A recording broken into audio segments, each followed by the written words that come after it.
नमस्कार। मैं विनीता कुठारी आप सभी का बीए तृतीय वर्ष के वस्त्र विज्ञान की क्लास में स्वागत करती हूँ। आज हम वस्त्रों की देखरेख एवं संरक्षण के बारे में अध्ययन करेंगे, जो कि यूनिट 4 का चैप्टर 11 है।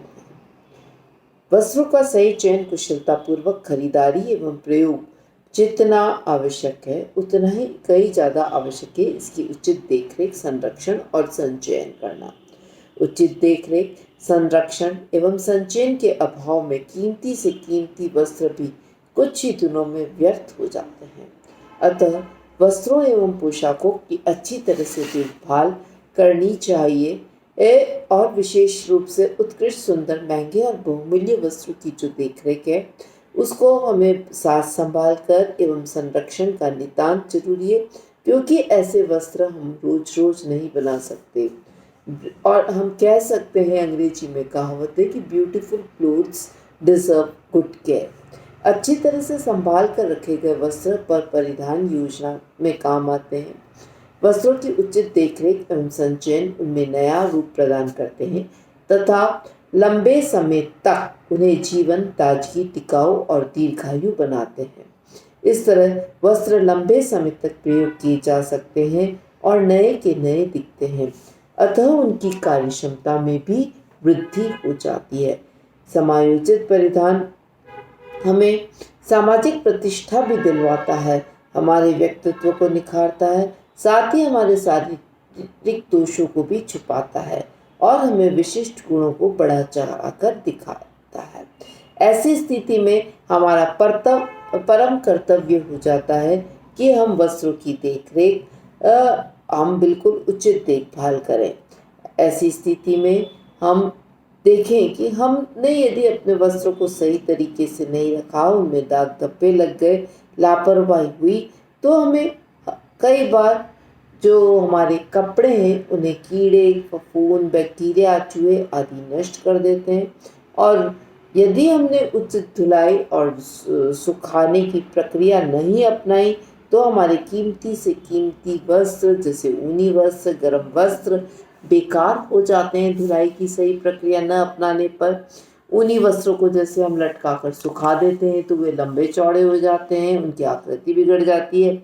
इसी प्रकार धूप में सुखाने से उनके रंग मंदे हो जाते हैं, साथ ही वे धुंधले और भद्दे हो जाते हैं। फलतः परिधान एक्चुअली उपयोग के लायक नहीं रहते हैं। रंगीन वस्त्रों को खासकर जिनका रंग निकलता है, श्वेत उज्ज्वल वस्त्र की धुलाई करने में श्वेत वस्त्र को रंगीन वस्त्रों का रंग छूट कर लग जाता है। इस प्रकार केवल असावधानी, हमारी थोड़ी सी केयरलेसनेस के कारण या थोड़ी सी हमारी असावधानी के कारण अथवा अज्ञानतावश हम हमारे कीमती वस्त्र को की जो सेवा क्षमता है उसे हम कम कर देते हैं। साथ ही हम देखते हैं कि महंगाई एवं आर्थिक संकट के युग में बार बार वस्त्र खरीदना, पोशाकें बनवाना संभव नहीं है। अतः केवल लापरवाही के कारण हम वस्त्र की कार्य क्षमता को कम कर देते हैं और यह अच्छी बात नहीं है। वस्त्रों की उचित देखरेख, सफाई, धुलाई, संरक्षण और संचयन करके हम बहुत से धन का अपव्यय रोक सकते हैं तथा उस धन का सदुपयोग कर सही कार्यों में लगा सकते हैं।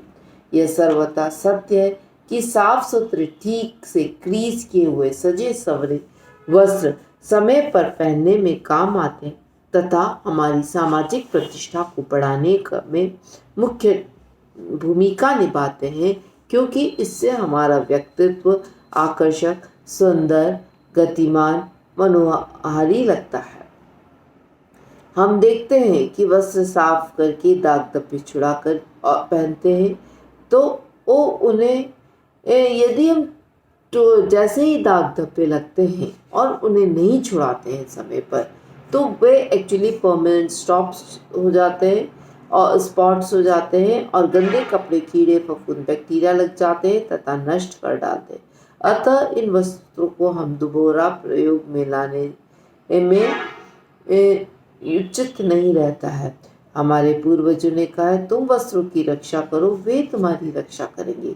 इस पंक्ति में वास्तव में अत्यंत गूढ़ रहस्य यही है कि हमें अपने वस्त्रों की उचित सुरक्षा और संरक्षण विधिवत करनी चाहिए।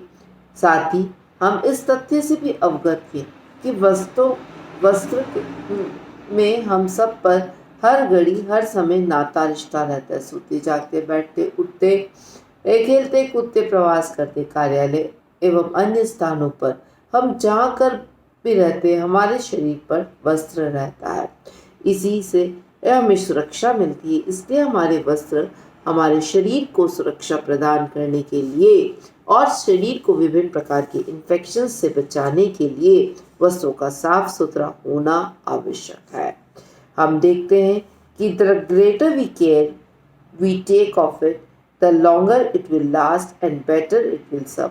अर्थात हम जितना अधिक वस्त्रों की देखभाल करेंगे उनकी लाइफ उतनी ही बढ़ेगी और वे हमारे लंबे समय तक उपयोग में आएंगे।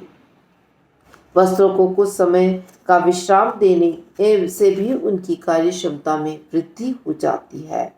वस्त्रों की उचित देखभाल और संरक्षण करने के लिए हमें कुछ सावधानियां बरतनी आवश्यक है। तो पहला है कि वस्त्र पहनने के बाद उसे ब्रश से झाड़ना और धूप हवा दिखाना। वस्त्रों को सहेजकर संचयन करने से पूर्व कपड़ों पर जो धूल लगी है उसे झाड़ देना चाहिए।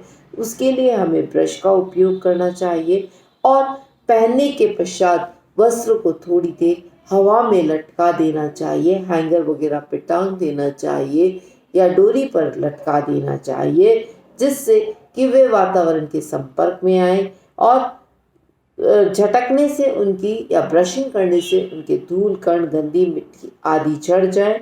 और सेकंड चीज़ है कि जो उनमें बैक्टीरियल गंदगी लगी है वह धूप या प्रकाश के माध्यम से समाप्त हो जाए।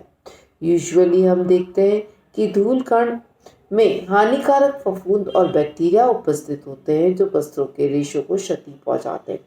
ऐसे वस्त्र जिन्हें हम प्रतिदिन धोना संभव नहीं है, जैसे ऊनी वस्त्र हैं, तो उन्हें झाड़कर साफ कर दिए जाए। ब्रश दृढ़ रोए वाले मुलायम अच्छे वस्त्रों के अनुकूल होना चाहिए। ब्रश से वस्त्र को हल्के हाथों से झाड़ना चाहिए ताकि रेशों की रचना को हानि नहीं पहुंचे। ब्रश के कठोर खुरदरे और कड़े रेशे कभी भी वस्त्र के रेशों में फंस जाते हैं और उसकी रचना एवं बयान बिगाड़ देते हैं। वस्त्रों को बराबर ब्रश करते समय एक्चुअली जो गंदगी रहती है उसे धूल कण झाड़ बह जाते हैं और उनकी कार्य क्षमता मजबूती और टिकाऊपन में वृद्धि हो जाती है। साथ ही उनकी सेवा क्षमता में भी वृद्धि हो जाती है। इस प्रकार उचित प्रकार से ब्रश से उचित विधि से वस्त्र को झाड़कर दीर्घायु और जीवनदार बनाया जाता है।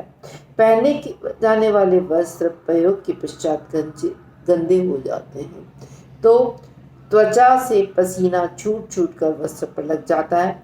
पसीने का प्रभाव वस्त्र में एक स्मेल सी पैदा कर देता है। एक अजीब सी गंध आने लग जाती है जो कि बहुत ही स्पेशली जिनका पसीना अम्लीय प्रकृति का होता है उन वस्त्रों के अंदर एक अजीब सी एक गंध आने लग जाती है। फलतः इसका अनुकूल प्रभाव नहीं होता है और यूजुअली ये इफेक्ट आपके कॉटन वस्त्रों के अंदर, लिनन वस्त्रों में ज़्यादा आता है। रेशमी और ऊनी वस्त्र भी एक्चुअली हमारे पसीने से खराब होते हैं। ऐसे में अक्सर हम देखने को मिलता है कि जो पसीने वाले स्थान हैं उनमें हम वस्त्रों को हम छाया में सुखा दें तो उससे एक्चुअली जो पसीना है वह सूख जाएगा और हमारे वस्त्र के अंदर नमी नहीं रहेगी, जिसके कारण वस्त्र को हमें स्टोरेज करने में और जो स्मेल है वह डेवलप नहीं हो पाएगी। जहाँ तक वस्त्रों को हमें कोशिश करनी चाहिए कि अलमारी में बंद वस्त्रों को भी यदा कदा बाहर निकालकर हवा दिखाते रहना चाहिए। ज़्यादा दिन तक बंद रहने से वस्त्र स्वयं सड़ने और गलने लग जाते हैं।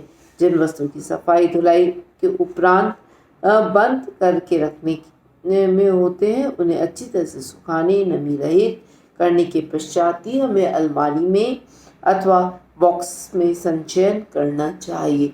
तो संचय करने के लिए भी हमें अलमारी के अंदर हम संचय करते हैं। तो हम care as well as storage दोनों साइमल्टेनियसली पढ़ रहे हैं। तो स्टोरेज के लिए जब हम जो वस्त्र खोलते हैं उनको सबसे पहले हमें उनकी धूल को झाड़ना है, उन्हें धूप हवा दिखाना है और उसके पश्चात अलमारी के अंदर जब हमें रखना है तो वस्त्र पूरी तरह से नमी से मुक्त होना चाहिए और वस्त्र बिल्कुल बिना एक्चुअली प्रेस किया होना चाहिए, जिससे कि बैक्टीरिया या जीवाणु पनपने के चांसेस सबसे कम रहे। यूजुअली बनारसी ब्रोकेट, ऊनी, रेशमी अन्य कीमती वस्तुओं की सुरक्षा इसी प्रकार संभव है। कई बार हम अलमारी के अंदर जीवाणुओं को बचाने के लिए, संरक्षण के लिए विभिन्न प्रकार के केमिकल्स का भी उपयोग करते हैं। फॉर एग्जाम्पल नेफ्थलीन बॉल्स या फिर प्राकृतिक प्रोडक्ट्स जैसे नीम की पत्तियां आदि रखते हैं। तो इस प्रकार हम वस्त्रों का संरक्षण कर सकते हैं। नेक्स्ट है कि वस्त्र की इमीडिएट रिपेयरिंग करना। बार बार उपयोग के पश्चात परिधान में सीवन या कई बार खुल जाते हैं और उधड़ जाते हैं। कभी किसी नुकीले चीज में फंसकर भी वस्त्र फट जाते हैं। ऐसी स्थिति में यदि उनकी तुरंत मरम्मत नहीं की जाती है और छोटा सा दोष बड़ा दोष हो जाता है। इसीलिए कहा गया अ stitch in time saves 9 stitches. Okay, तो एक्चुअली एक स्टिच लगाने के लिए मतलब समय पर आपको अपने वस्त्र की जो फट जाते हैं उनको आपको एक्चुअली सिलाई करके उसे ठीक करना चाहिए। देर के से करने से यूजुअली कई बार धागे बिखर जाते हैं और धागे बिखरने के कारण जो फटा क्षेत्र है वह बढ़ जाता है। अतः शीघ्र मरम्मत से समय एवं श्रम दोनों की बचत के साथ साथ हमारे वस्त्र की जो लाइफ है वह भी बढ़ जाती है। A stitch in time saves 9. If mending of clothes is done in time, it will make these clothes usable. It means financial waste as new clothes have to be brought to replace these unmended clothes. यदि हम समय पर वस्त्रों को हम जो mending नहीं करेंगे अर्थात उनका जो ठीक नहीं करेंगे, मरम्मत नहीं करेंगे, तो हम देखते हैं कि कहा गया है कि वस्त्र हमारे लिए अनुपयोगी हो जाएगा। साथ ही यह एक फाइनेंशियल वेस्ट होगा हमारे लिए, क्योंकि हमें उस कपड़े को रिप्लेस करने के लिए हमें मार्केट से नया वस्त्र लाना होता है। यूजुअली हमारे पास 3 या 4 तरह की क्वालिटीज़ के वस्त्र होते हैं। फॉर एग्जाम्पल कॉटन क्लोथ्स है तो अगेन उनकी स्टिचिंग करना चाहिए हमें टाइम से। प्रॉब्लम आती है हमारी मेन हॉइजरी स्टिचेस के अंदर। जब इनकी वीविंग खुल जाती है या वुलन्स होते हैं तो इनके आगे के स्टिचेस भी लूज हो जाते हैं और वे शीघ्रता से लूप होने के कारण एक फंदा गिरने से कई फंदे गिर जाते हैं। फलतः पूरा वस्त्र आपका बेकार हो जाता है। निटेड कपड़ों में भी यह अवगुण देखने को मिलता है। अतः बुने हुए वस्त्रों की मरम्मत तो अति शीघ्रता से कर देनी चाहिए। निटेड वस्त्रों में एक टाँका खुलने से मात्र ही एक पूरी लाइन जो सीढ़ी बनी हुई है वो पूरी खुल जाती है और यदि तुरंत नहीं किया तो खींच कर ये लैडर और भी बढ़ जाती है। समय समय पर वस्त्र की मरम्मत कर देने से खोंच लगा हुआ, फटा हुआ एवं उधड़ा हुआ दोष छुप जाता है और इस प्रकार वस्त्र का जीवन काल लंबा हो जाता है। अतः ऐसे वस्त्र लंबे समय तक अपनी सेवाएं देते हैं। इसलिए 1-2 सप्ताह में वस्त्र में बटन, कांच, हुक के टाँके, पॉकेट आदि की जांच कर लेनी चाहिए और यदि कांच ढीले हो गए तो कस देना चाहिए, क्योंकि कई बार हम देखते हैं कि हमारे उसमें बटन्स लगे होते हैं और यदि बटन गिर जाता है तो जो बटन की पंक्ति है वो बहुत ही एक्चुअली ये भद्दी लगती है यदि उसके बटन्स गिर जाते हैं। तो हम यदि जो बटन्स हमारे लूज़ हो गए हैं उन्हें टाइम पर स्टिच कर लेंगे तो नेचुरल है कि हमारी जो बटन है और जो फैब्रिक का लुक है वह अच्छा रहेगा। शेष का भाग हम नेक्स्ट क्लास में पढ़ेंगे। बहुत बहुत धन्यवाद।